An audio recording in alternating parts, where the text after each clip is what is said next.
Good morning. Twice yesterday, almost like almost like the Lord knew what he'd say to me this morning. It's funny how that works. I gave instructions to my kindergartners about some specific things that they were supposed to be doing, and then I allowed them the freedom to begin to work according to my instructions. And inevitably, both times that happened, someone hadn't been listening. And so both times, rather than raising their hand and asking for clarification from me, they went ahead and began their task. And then one or another child blurted out the question that every teacher just loves to hear. Hang on, what is it we're supposed to be doing? And both times before I could make my way to the child and explain the instructions again or clear up any confusion, one of the other kindergartners jumped in and they gave instructions to that child that were a shadow of what I had said, but were not actually correct. So for instance, knowing that my little crowd of painters who were over here working on beautifying some cardboard boxes and making them into playhouses would take a while longer to clean up than it would take for my crowd of card making artists who were over here at their desks coloring and busy making those cards, I gave the instructions clearly at the beginning of the activity that those who were painting, who have a paintbrush in their hands, who are working on their boxes, are to begin cleaning up. The rest of you can continue to work on your cards for a few more minutes. And so there was the sound of scurry and hurry from the painters, and then the startled confusion from one of the card makers who said, "What are we doing?" And then the supposed hero jumped in before I could say anything. He said, "You're supposed to clean up. We're getting on the buses." So since this was the second time this same day, within just a span of a couple of hours, that this had happened, I decided to let it go and see if there could be anything that could be learned from it, whether the kids learned from it or whether I learned from it. So rather than stepping in and correcting my little 5-year-old administrator, I just kind of stayed silent for a little bit. And from this experience, I learned that kindergartners who clean up too quickly and have nothing to do for a space of 10 minutes, who are wired because it's Friday and who are filled with spring fever, become like one of those hummingbirds at a feeder who are just still and they're still and then they dart. And then they're still and they're still and then they dart. And so before you can hardly focus your attention and your focus on them, they're in a new place where they're hovering again and then they dart again. Anyway, I digress. The point is, listen, don't assume. Don't act out of assumptions without fact-checking. So in James chapter 4, verses 7 to 10, he begins with some basic instructions to get the heart's condition back to the place where it needs to be in order for active listening to be properly in place again. He starts out with, submit yourselves then to God. So when he gives instructions, when the Lord gives instructions, not James, when the Lord gives instructions, how hard is it to lay down our own preconceived thoughts and ideas, right, about those instructions? He said it was time to go, clean up your mess. We all who claim a relationship with the Lord long for the time when he will return in the clouds, right? It's the whole capital summit of all our ideas and thoughts and beliefs and faith. We know he's coming back and we're excited about it. But how could this apply to us? He's coming soon. Look for the signs of the times, right? Clean up your mess. It's time to go. And I'm not saying one way or the other that he's coming soon or not so soon. We simply know he is coming and we need to listen for his instructions. James goes on, resist the devil and he will flee from you. Come near to God and he will come near to you. So here's something. Satan hates God. This might be obvious, but I'm just saying it anyway. Satan hates God. He, like Jim Carrey's Grinch says, he loathes him entirely. So he set himself up against God, and the two are on the opposite ends of a battlefield with the church in the middle.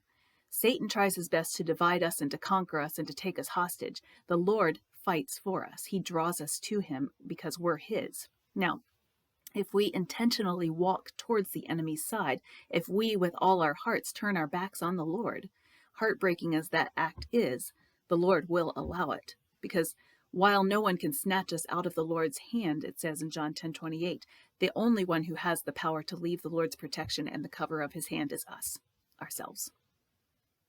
So picture yourself on the middle of that battlefield, Satan on one side, the Lord on the other. Picture the absolute loathing the enemy has for the Lord. If you, as James instructs, come near to God, he runs to meet you. If you want to see my post called The Eternal Hug from April 21st, I talk about this idea where God runs to meet us. And it's such a beautiful picture of his absolute love for us and how he just folds us in his arms. Anyway, Satan must flee as the Lord approaches. He cannot stand in the presence of the Lord.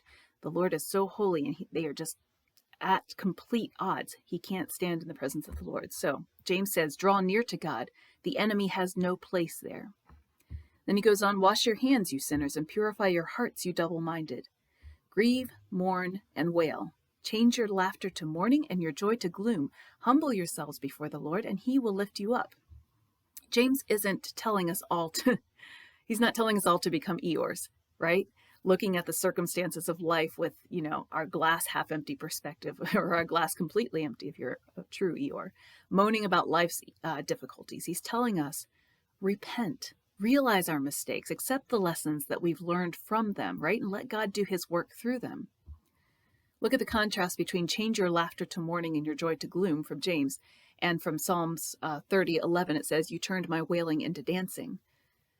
So there's that contrast there, but here's the thing. Dancing comes after wailing when you encounter God.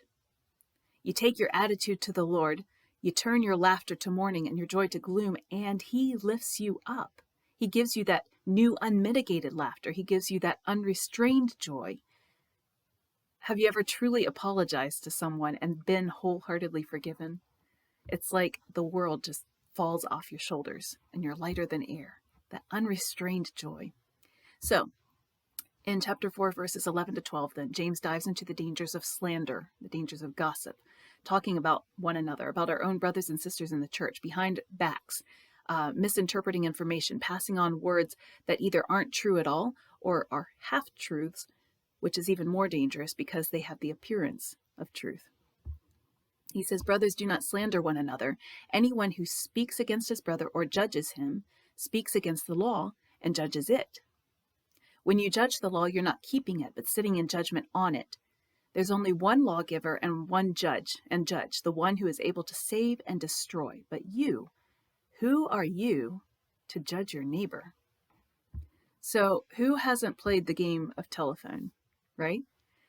We used to do that when I was in the first grade, I remember, in our class. And one child at the back of the classroom would whisper into another child's ear. He would say a sentence, whatever he wanted to say, and then he'd sit down. And then the message would get passed in whisper form from student to student to student to student until the very last person in the class would stand up and he would tell what sentence he or she had heard. And 99.9% of the time, it was completely different from the original sentence that the first student had said. So Asaph was a psalmist, and I like his style. He's direct. He lays out the big picture in some really dynamic ways. So in Psalm 50, he begins with a thundering, the mighty one, the Lord, speaks and summons the earth from the rising of the sun to the place where it sets. From Zion, perfect in beauty, God shines forth. Our God comes and will not be silent. A fire devours before him, and around him a tempest rages. In other words, sit up, pay attention, God's coming. So it says, he summons the heavens above and the earth that he may judge his people. Who judges the people? The Lord judges the people. So over in Psalm 50, 19 to 21, still Asaph's psalm, the Lord speaks to those who do not follow his instructions. Asaph calls them wicked. He says, you use your mouth for evil and harness your tongue for deceit, to deceit. That same tongue that so often, like gasoline fires, has an explosive effect. If you read or watched my post, A Word for the Church, Lighting the Wrong Fire, you'll have heard my story about gas fires. So he goes on, you speak continually against your brother and slander your own mother's son. These things you have done, and I kept silent. The Lord speaking. These things you have done, and I kept silent. You thought I was altogether like you. But I will rebuke you and accuse you to your face. As my friend Mark Driscoll says, that'll preach all day. How often do we speak for the Lord thinking he's altogether like us? Clean up, we're supposed to get ready to go. Not yet. Mrs. Shoemaker said so. Did she? Did she really? Is it possible that Mrs. Shoemaker gave instructions and you misheard it? Is it possible that you wanted to manipulate the situation a bit because you enjoy being the teacher? Is it possible you're mistaken even with the best of intentions? My footnotes on the Lord's silence in that verse says, God's merciful and patient silence is distorted by the wicked into bad and self-serving theology. And that really struck me, because instead of waiting on the Lord, discerning his voice and will, patiently sitting with him when he is silent, waiting in his waiting, we often leap before we look. We leap right into making our own judgments and analyses before we wait to hear for clarification from the Lord. And this is self-serving. Why? Because it doesn't serve the Lord's purposes, which are the only purposes that we should be concerned about. So how valuable is this verse? One of my favorites in the Bible. Luke 10:39.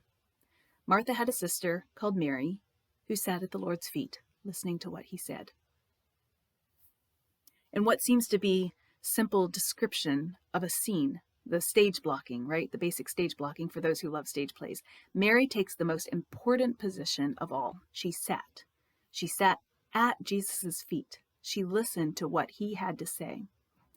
And I love Martha. I think she's so cool. She's got some great things to pull out from her perspective. She's the busy, flustered sister. There's a lot to say about her. But Mary, as Jesus says, has chosen what is better, and it will not be taken from her. A little silence goes a long way. A little listening mitigates a lot of gossip.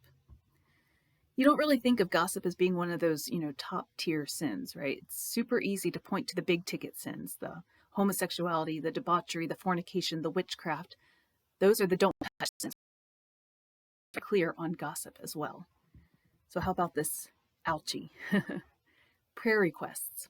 Y'all, I heard that so-and-so is struggling with this and we should pray for her. And then the response, oh my goodness, I hadn't heard. Well, that's bad. Let me know if you hear anything else. I'll keep her in my prayers. Please understand, I'm not saying we can't pray for each other, right? And we can't give prayer requests. But I think that this is equivalent to using the Lord's name in vain, the 10 Commandments, right? Because it is. It's taking the Lord's plan, his will, his purposes, and skewing them, clouding them over with our own filtered perspectives as we turn it over and as we discuss it and dissect it and change it. As one conversation passes to another conversation, which passes to another conversation, which passes on until by the time that the story gets to the front of the class, it's a completely different story from the one that it had started out as. So listen up, class. The teacher is speaking. I'm not talking about me. I'm talking about the Lord, the teacher. He's speaking. So let's sit at his feet, shall we? Have a great day.